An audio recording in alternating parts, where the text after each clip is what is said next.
Greetings, class. This is Professor Williams, and I wanted to make this brief video to recap some of the things that you wrote about and what I read in form number 1. I'd like to thank you all for the great start of the semester. You all did a great job in form 1, and so I just want to touch briefly on some of the things you spoke about. There are actually too many posts to point out anyone in particular, so I've just kind of summarized some of the things that you spoke about. And so remember those questions. We were investigating what cultures you were a part of, and if any of those cultures complemented or contradicted each other. Alright, the first thing I want to point out is someone had said that they opened up by saying, once I read chapter 1, I found out that I belonged to many cultures. I think that's a very telling statement, because oftentimes when we think of culture, we only think about the things that we see right off the bat. We think about our race normally. Sometimes we think about gender, but we rarely think about other things. And so I thought that was a great revelation for us all to receive, and that is that we are multicultural beings. We're not just defined by our race, we're not just defined by our gender, but we're also defined by our religion, other roles that we may have. So let's talk about some of those roles, some of those cultural identities that you all wrote about.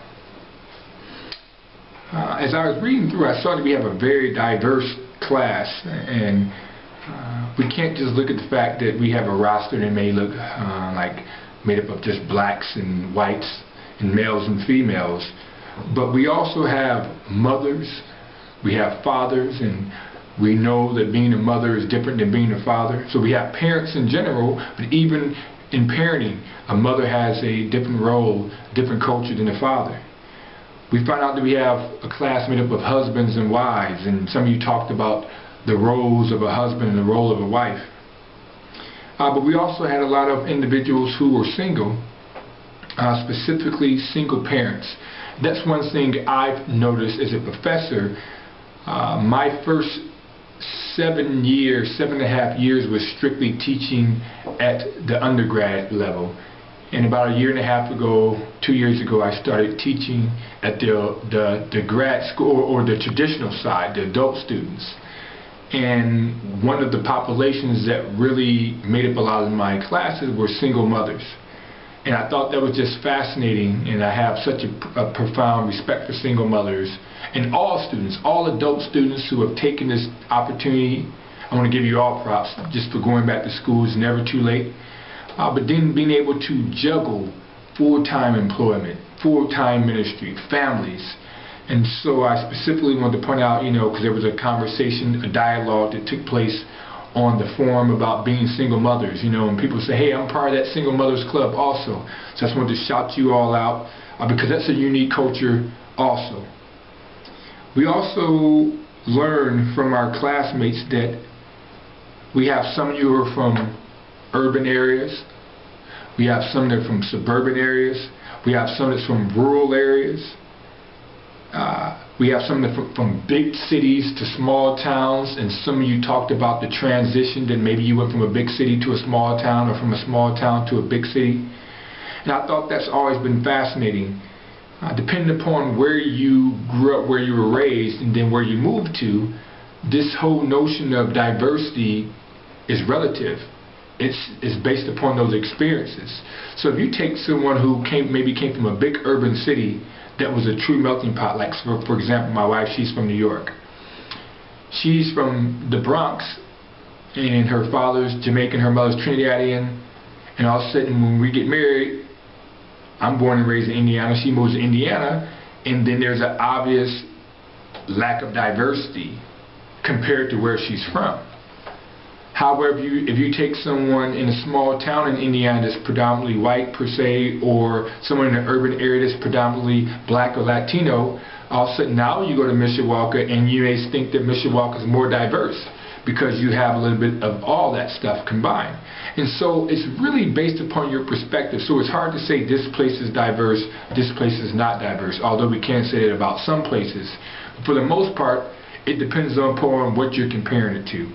And so I thought that was a fascinating conversation that took place online about how some of you moved from less diverse areas to a diverse area and vice versa. Another thing that really came out was the fact that we had people from different locations, you know, so you have Midwest versus East Coast versus West Coast versus the South. And although you would all say we're American, depending upon what region you're from, there's a difference. Like I said, my wife, she's from the East Coast, I'm from the Midwest. And I remember when I first went out to the East Coast, especially New York and Jersey and places like that, I was so fascinated. You know, and then we eventually moved in, lived in Boston. And so for her coming to the Midwest, she, you know, thought it was super slow paced. I thought the bigger cities were fast paced. I thought that there was a more community here, whereas there everyone was in such a rush. You know, we lived in Jamaica for a while, a more laid back culture. So it depends upon where you're from, and even within the United States, what region you're from, things will be different. Another thing a lot of you talked about was from a religion standpoint. One of the reoccurring things were that, you know, Christians, you know, that was one of the identities you related to, being a Christian. But even within Christianity, there was some diversity. We talked about, some of you talked about being, at least from attending a church standpoint, you know, Baptist church or Catholic Mass. And someone mentioned that he has a heritage as Roman Catholic. Someone said he attended a non-denominational church. Someone said Apostolic Pentecostal. And so even within Christianity, there's diversity there. And so I think that's cool that we recognize that when we go a certain place and we meet people who are within the same overarching culture, that there are subcultures from that culture. So when you say, I'm a Christian, yes, there's going to be some things you have in similarities with other Christians, but there's going to be some differences also. Not all men are the same. Not all women are the same. Not all blacks are monolithic. You know, not all whites are the same. And so that's something to keep in mind. That we can't just go based upon the cover, but the pages of each book. Speaking of not all white people being the same, some of you pointed out that yes, I'm white American, but here's some other things as part of my heritage. We learned that some of our students, some of your classmates, are German, Irish. Someone mentioned they were from Canada, and it was cool because she talked about, this particular student, I believe it was a young lady, talked about the different holidays in Canada, including Boxing Day. And that was interesting because we also have Boxing Day when we lived in Jamaica. I'm not Jamaican, I'm Black American, but I lived in Jamaica, and Boxing Day was the day after Christmas.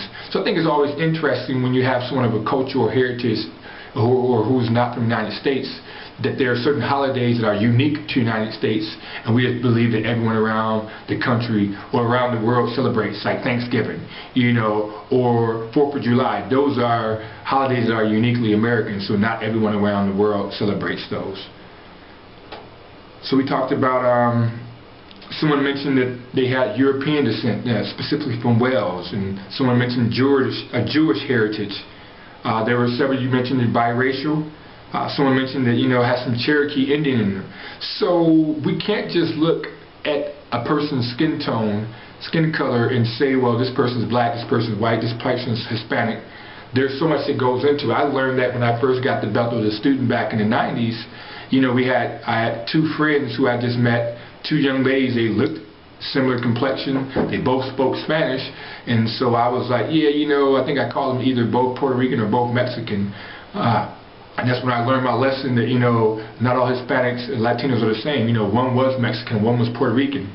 You know, I've met those who may be from Latin America or Nicaragua or Dominican Republic. And so we can't just lump all people groups in the same thing, especially with Asian. You know, you may have someone from Cambodia, Vietnam, Indonesia, China, Japan. And so they may have an overarching culture or an overarching category that we would want to lump them in, but there's so many distinct categories that fall into that, and that's why it's important that you all tell your stories, which is why I want you to have this particular assignment, to be able to share your backgrounds.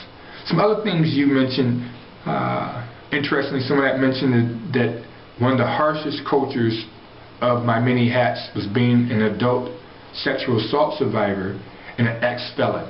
So that's something that you wouldn't commonly hear. And I think it took a lot of guts, a lot of courage to be able to talk about that. That's why our stories are so important. And once again, you can't judge someone by their cover. You would never be to look at someone and know those things. You would never be to look at someone and know what they've been through.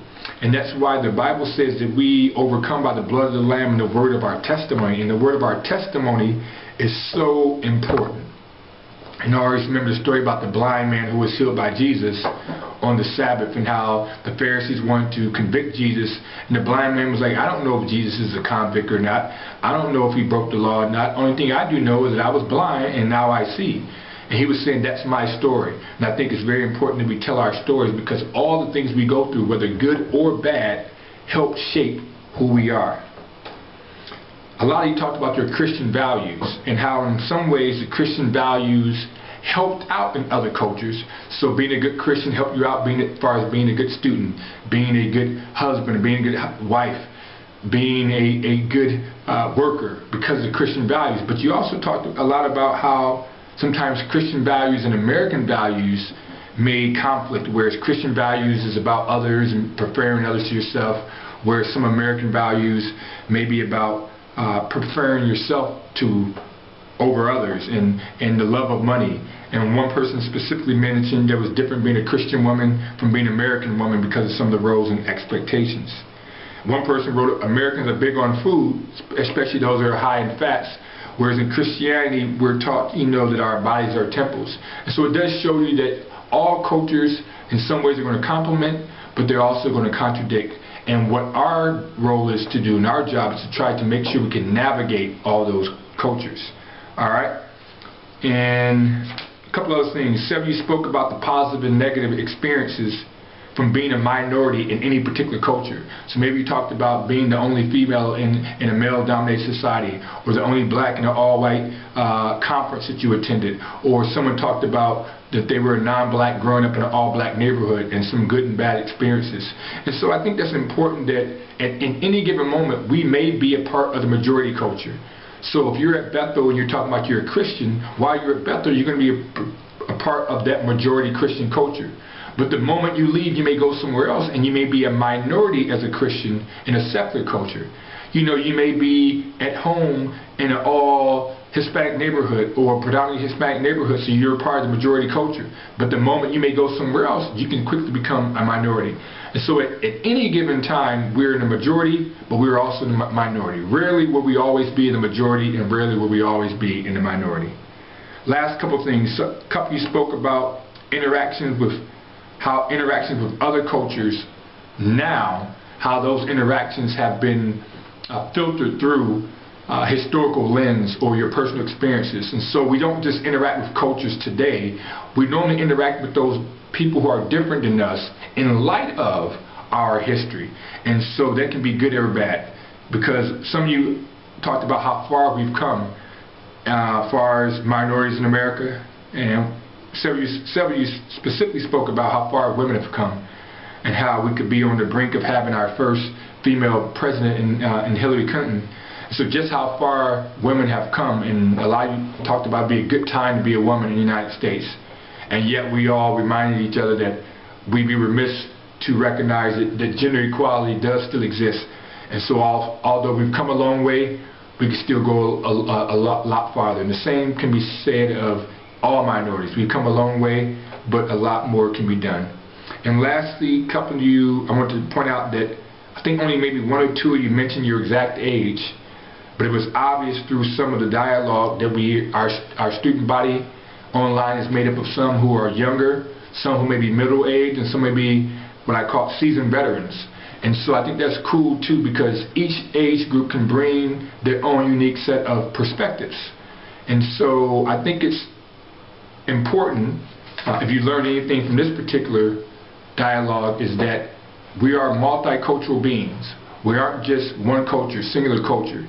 We're not just defined by our sex or our gender or our race, but there's so many things that make us rich. And I think it's important that we first and foremost learn about those cultures within ourselves, and that we celebrate those cultures. That way others can be enriched by that. I hope you enjoyed this video on Forum 1. A video on Forum 2 is shortly coming, as well as one speaking specifically about your first paper. Take care. God bless.